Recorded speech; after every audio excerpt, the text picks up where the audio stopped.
नवीन घेतला 10,000.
हे डॅम झालं कोयना डॅम 1956-57 साली पाणी हे झालं, मग ते पाण्यामध्ये ते बुडलं. नाही तर तिथं काय होतं पूर्वीचे म्हणजे बरेच आमच्या वडिलांच्या पासूनची आख्यायिका म्हणजे खरं घडलेली घटना आहे.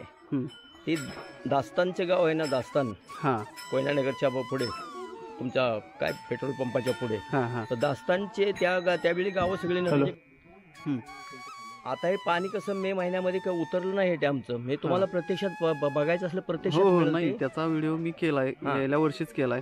ते पूर्वी तिथं स्वयंभू महादेव जे आमचा आहे ना, ते पाण्यामध्ये बुडलेलं आहे स्थान. मग तिथं ती गाय यायची त्या दस्तान गावातून पळत गाय यायची आणि तिथं त्या जागेवर आली ना, जिथं पिंड निघाली त्या जागेवर तिथं आपोआप तिच्या स्तनामधून दुधाच्या धारा व्हायच्या, आपोआप यायच्या.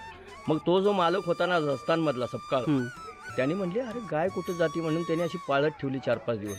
गाय पळत यायची तिथं त्या ठिकाणी येऊन थांबायची, त्या आपोआप सणामधून धाव्या पडायच्या. मग आमच्या लोकांना येऊन सांगितलं नवजाच्या तुमच्या म्हणले ह्याच्या हद्दीमध्ये तुमच्या रानामध्ये तिथं थांबती. मग त्या लोकांनी ते दाखवलं, आमचे रामजी पाटील, आमचे हे देवबुवा शंकर देसाई या मंडळींना. आणि मग तो स्वयंभू महादेव, मग तिथं त्याची स्थापना झाली. आता ह्या गोष्टीला 76 वर्ष, हा 76वा वर्ष आहे. प्रयत्न करून बघितला खोदायचा, पण ते खोदताना नाही, त्याचा चमत्कार दाखवला. कसं खोदता त्या पिंडाची होते ना स्वयंभू दगडाचं, असं त्याला ते एका माणसाला टिकावं लागलं, त्याच्यामधून रक्ताचे प्रवाह सुरू झाले. मग त्यांनी बंद केलं खोदायचं आणि मग ही इथं आल्यावर स्थापना केली नवीन पिंड. त्यानंतर तुमच्या गावाचं वरच्या बाजूला इकडे पुनर्वसन झालं आणि नंतर मग इथे तुम्ही 58 साली आमचे गाव उठून आलं. 58 साली लगेच इथं दुसरी पिंड आणून ही तयार करून बसवली. पण सप्ताह म्हणजे सुरू झाला ना हरिनाम सप्ताह, अखंड हरिनाम सप्ताह तिथं पहिला त्याला आता हे 76वं वर्ष चालू आहे. चालेल. आणि सगळी गावातली लहान थोर मंडळी जयवंतांना आमचे ते संप्रदाय वारकर त्यांच्या म्हणजे मुख्य दिंडीचे हे आहेत ना, गुरूंची आमच्या दोस्ती त्यांची चांगली हे आहे संबंध. त्यांनी मग हा सुरू केले हे पारायणाला पण आता हे 25वं वर्ष चालू आहे. लहान थोर मंडळी आता बघा दिंडीचं तुम्हाला दिंडीमध्ये दिसेल सगळे मुलं मुली मोठ म्हणजे सगळ्या स्त्रिया सगळे हजर असतात. म्हणजे लोकांना आवड आहे परमार्थाची.